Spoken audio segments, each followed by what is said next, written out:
यानी एक लौह स्तंभ का कुछ भाग लंब वृत्तीय बेलन के रूप में तथा शेष भाग लंब वृत्तीय शंख के रूप में है। ठीक है, तो अब एक स्तंभ बनाना है। स्तंभ जो होता है हाइट में होते ऊंचाई में, तो एक यानी बेलन के आकार में और एक लंब वो शंख के आकार में। ठीक है जी। तो देखिए सबसे पहले नहीं बेलन बना लिया जाए।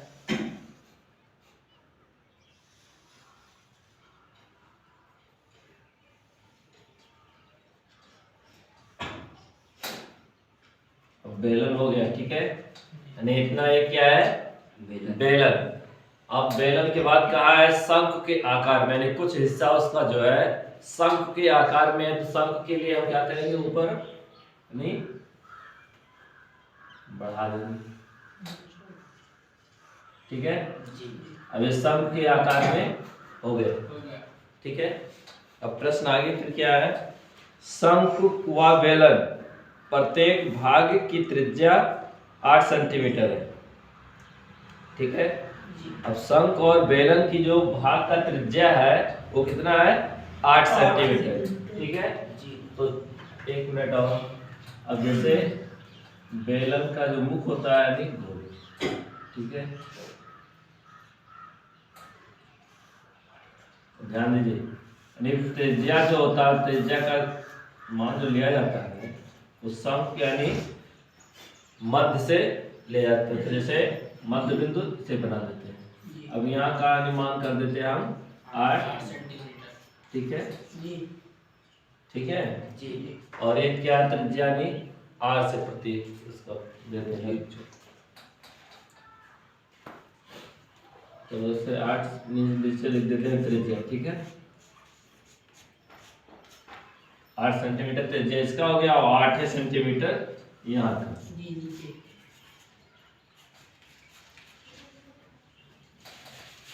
त्रिज्या।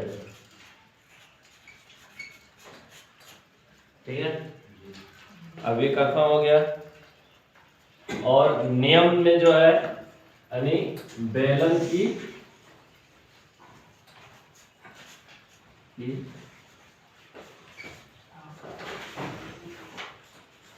त्रिज्या बराबर यानी r बराबर 8 सेंटीमीटर। ठीक है, सेम हो गया। अब आगे देखिए प्रश्न, यानी बेलनाकार भाग की ऊंचाई 240 सेमी है। ठीक है, यानी जो बेलनाकार है इसका ऊंचाई कितना है 240। तो ये साइड में लिख लो 240 सेंटीमीटर ऊंचाई कितनी यानी h। ठीक है, 240 हो गया। अब यहाँ भी लिख लो यानी बेलन की ऊंचाई h बराबर 240 सेंटीमीटर। ठीक है जी, इतना हो गया। फिर कहा है तथा शंक्वाकार की ऊंचाई 36 सेमी है। ठीक है, अब जो शंक्वाकार है शंख के आकार में जो है उसका कितना है 36। तो शंख के आकार में कौन है, ऊपर का जो भाग है इसके किस आकार में शंक्वाकार, शंख के आकार में शंक्वाकार इसका जो हो गया 36 सेंटीमीटर। ठीक है, शंख वाले भाग का ही 36 सेंटीमीटर है। तो फिर जो है कह रहा है 36 सेंटीमीटर लौह स्तंभ, ध्यान दीजिए, लौह स्तंभ का भार ज्ञात कीजिए यदि घन 1 सेमी लौह का भार यानी 7.5 ग्राम है। ठीक है, यानी यदि जो है 1 घन सेमी लौह का जो है भार 7.5 ग्राम है तो कितना हो जाएगा। तो अब देखिए इसमें यानी ये भी एक जो है यानी शंक्वाकार, यहाँ भी नेम में से शंक्वाकार की यानी ऊंचाई h बराबर 36 दूसरा वाला है ना, ये शंक्वाकार यहाँ का है जी, तो ये 36 सेंटीमीटर है। अब यानी इसका जो है इतना नियम बना, ठीक है।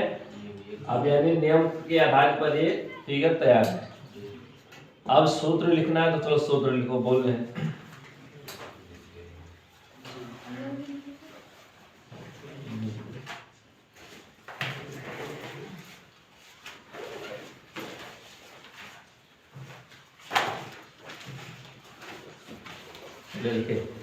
लौह स्तंभ का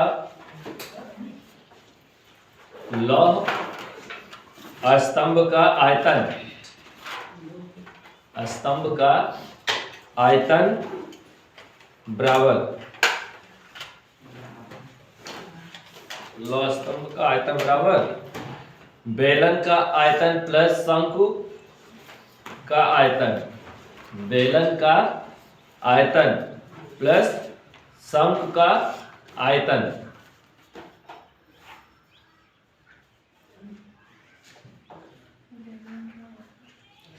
आयतन प्लस शंकु का आयतन नए लाइन से बराबर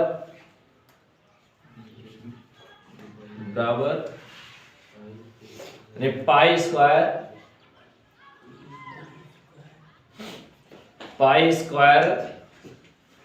नहीं sorry pi are square h plus 1/3 pi are square h, pi are square h बराबर pi are square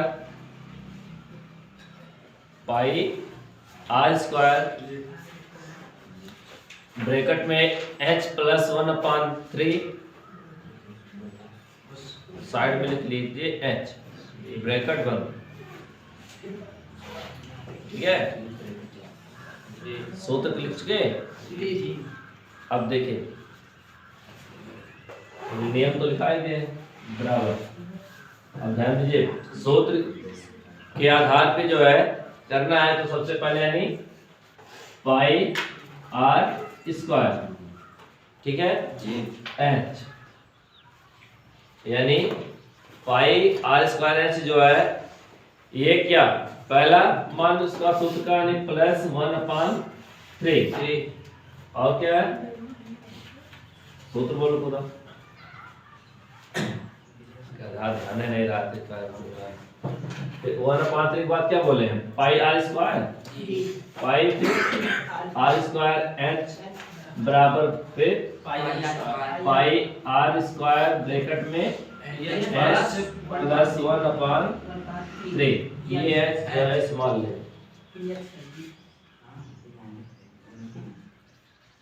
h bracket बंद, ठीक है इतना करना है।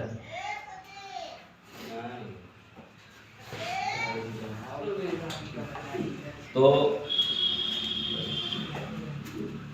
अब ध्यान दीजिए पाई का मान कितना है 22/7, ठीक है, और आर स्क्वायर का मान 8 सेंटीमीटर है। तो जब पाई का मान 22/7 होता है बराबर करके 22/7 गुणे 8। अब देखिए आर स्क्वायर है ना त्रिज्या जो है स्क्वायर में है, ठीक है, तो 8 गुणे 8 नहीं 8 गुणे 8 फिर बराबर का चिन्ह देना चाहे फिर करना क्या है गुणा का चिन्ह डालो ब्रैकेट में। अब h का मान कितना है 240 ध्यान दीजिए 240 प्लस 1/3 फिर दूसरे h का मान 36। चिन्ह कौन सा डालेंगे जहाँ यहाँ पर कोई चिन्ह नहीं है यानी जहाँ पर कोई चिन्ह नहीं होता वहां पर गुणा का चिन्ह, तो गुणे यानी 36 ब्रैकेट बंद। अब इतने को आने तुम्हें सॉल्व करना है, ठीक है।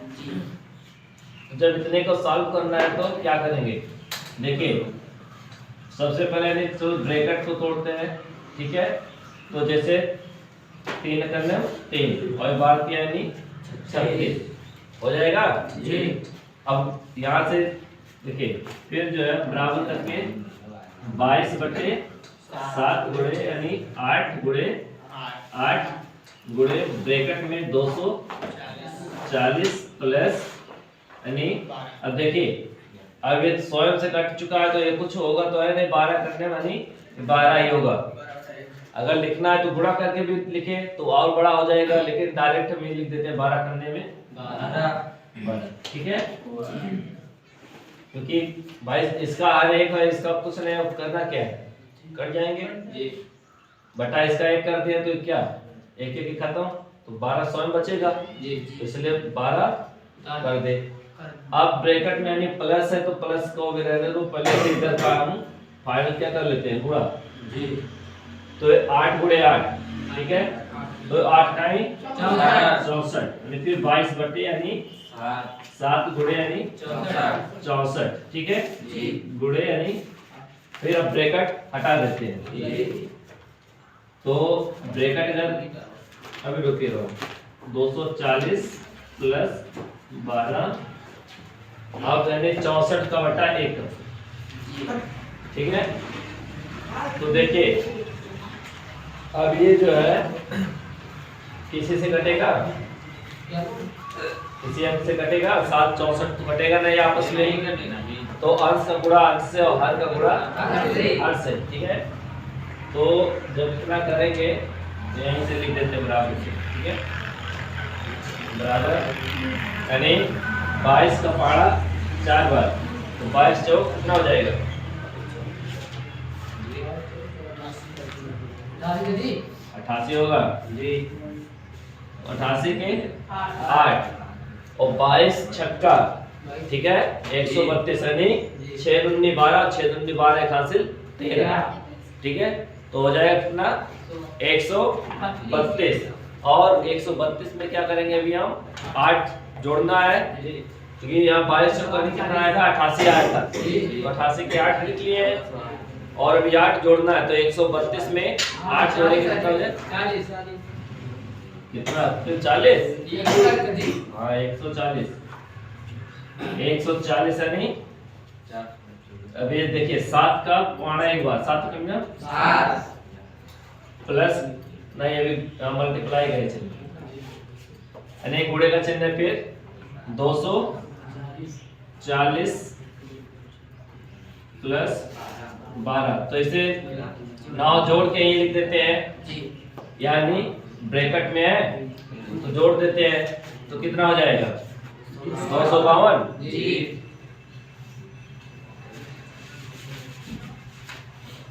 252 अपान 1। अब देखिए 7 और 252 कटेगा, कट जाएगा कैसे, देखिए 7 त्रिक 21, 25 से 21 जाएगा तो 4 बचेगा जी, 4 आ जाएगा, 2 के बगल 42 हो जाएगा, तो 7 छक 42 कट गया ना जी। अब क्या है 1408 गुणे 36, अब इन दोनों का गुणा करिए, जो मान आएगा वो हो जाएगा।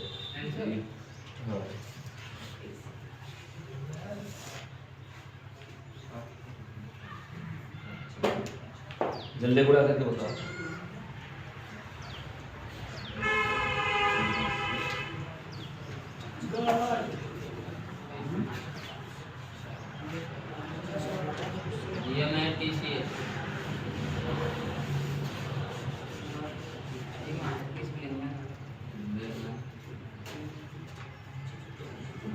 कितना आया आंसर कितना आया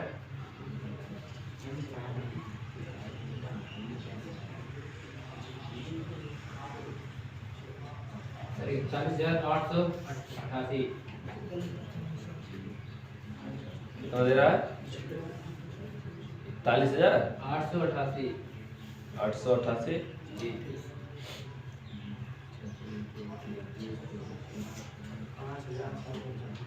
5,688 ये दो तरह आंसर कैसे? ये 5,688 5,688 आ रहा है तो उनका 4,000 कैसे? कहीं गलत होगा देखो। 50,000 अगर 50,688 जी 5,600 50,000 हमारा आ रहा है ना? जी तो जो आ रहा है वो सही है। तो अब आंसर जो है लिख देते हैं यहाँ, ठीक है? जी ए बराबर करके दोनों का जो गुणा हुआ नहीं 50,688। 88 अब ये देखिए सेंटीमीटर यानी स्क्वायर में इतना मान आएगा, जी ठीक है? तो अब लिखिए नया लाइन से। जी यानी एक आंसर तो ये हुआ, अब एक आंसर और निकालो। नियम लिखिए, लौ स्तंभ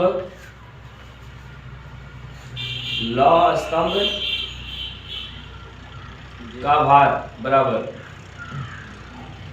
का भार बराबर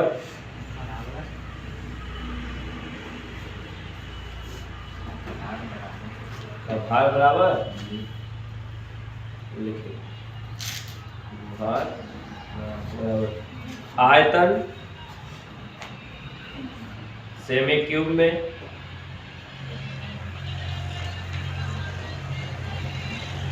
गुणे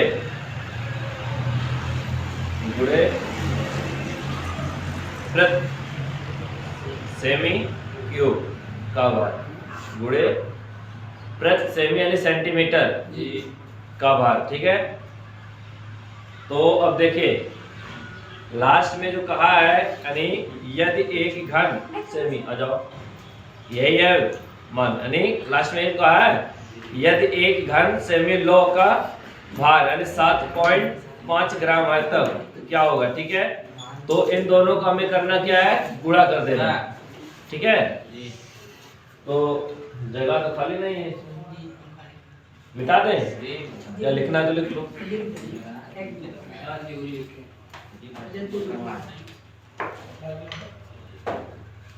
अगर इतना ना समझ में किसी को आया कहे तो बताओ, दोबारा समझा इसमें। समझ चुके हो ना?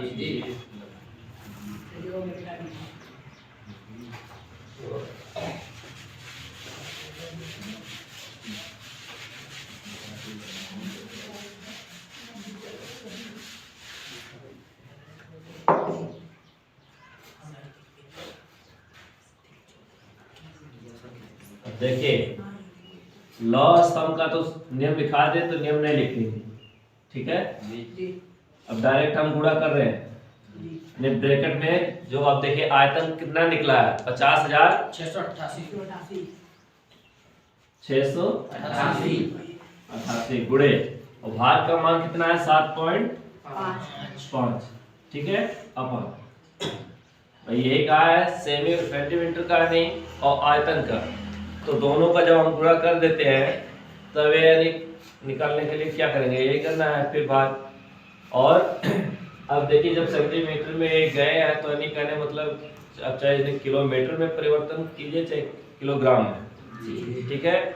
तो यहाँ किलोमीटर में तो कहा नहीं इन्होंने, भार कहा है तो भार का मतलब का वजन, ठीक है? तो इसलिए इसे हम किलोग्राम में करेंगे, ठीक है? तो अपान 1000। अब इन दोनों का गुणा करना है, चलो करके बताओ।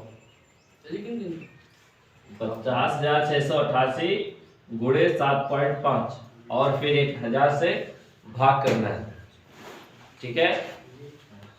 जल्दी करो।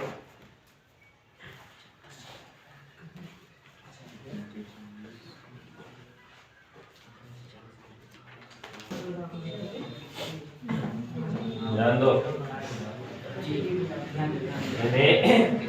गुणा का मान कितना आया, गुणा करके कितना आया मान 38 0 38 0 16 100 16 जी 100 ठीक है। अपान 1000 जी ठीक है। जी अब देखो बटा में होने के बावजूद अगर 1000 ये है ऊपर 2 0 ये भी है तो साइड में है इसलिए 2 0 ये और 2 0 ये काट कटेगा तो बराबर करके फिर 38 0 16 अपान 10 दो ही 0 काटे हैं ना, 3 थोड़ी काटे हैं तो 10 से ऐसे भाग करेंगे तो सबसे पहले जाएगा 10 तिहाई 23 38 से 23 जाएगा तो फिर 8 बचेगा 80 हो जाएगा 10 अट्ठे 80 अब देखिए 80 पूरा पूरा कट गया ना कि ये 80 था और 80 प्राप्त भी हुआ जी तो पूरा पूरा कट गया। अब एक को उतारने के लिए हमें क्या करना है, एक उतार लेंगे 6 नहीं उतरेगा जी तो 0 बढ़ाएंगे ठीक है। जी तो अब 10 छक 60 लेकिन नहीं सॉरी ये 16 है तो 10 करने 10 ही एक ही बार जाएगी जी डस्ट कहाँ ठीक है जी 10 करने 10। अब यहाँ पॉइंट जो है तुम्हें लगाना है ठीक है। एक के बाद पॉइंट लगेगा नहीं 0 या 60 हो जाएगा 10 छक 60 तो आंसर क्या है। 0 1 के बीच में पानी यहाँ पॉइंट है जी पॉइंट यहाँ नहीं आ सकता क्योंकि जब हम यहाँ देखिए 2 0 प्राप्त हुए हैं जी तो इतने से जब इन्हें हम भाग कर देंगे ठीक है। और दूसरी चीज ध्यान दो जैसे अगर 0 नहीं काटते हैं फिर भी ध्यान दीजिए अगर किताब में लिखा है उत्तर वाला में इतना आ रहा पॉइंट जी तो कैसे मान ले जब भाग करने पर उस स्थान पे प्राप्त ही नहीं हो रहा है ठीक है। प्राप्त भी होना चाहिए उस स्थान पर ना। जैसे अभी हम 1000 से भाग कर रहे हैं तो 1000 से यानी 3 बार जाएगा तो यानी कितना भी अंक है फिर 8 बार ये भी कर पूरा जाएगा तो ये कट जाएगा नहीं 8000 आएगा 1000 6 8000 ठीक है। अब बचा क्या 1600 तो 0 बढ़ाए तो अब ये जब 0 बढ़ा के 1600 ये किए हैं तो कितना हो जाएगा 0 बढ़ा के किए हैं अंक उतारेंगे 1600 होगा तो फिर एक बार जाएगा कि नहीं 1000 करने में 1000 और जब 600 उतरेगा जब 600 छोटा है और 1000 बड़ा है तभी तो हम पॉइंट यूज लगाएंगे पॉइंट लगा के 0 बढ़ाएंगे तभी 6000 होगा तो 1000 छक्का 6000 तब भी नहीं यही आएगा। पॉइंट अगर यहाँ लगा है तो गलत लगा ठीक है लिखो जी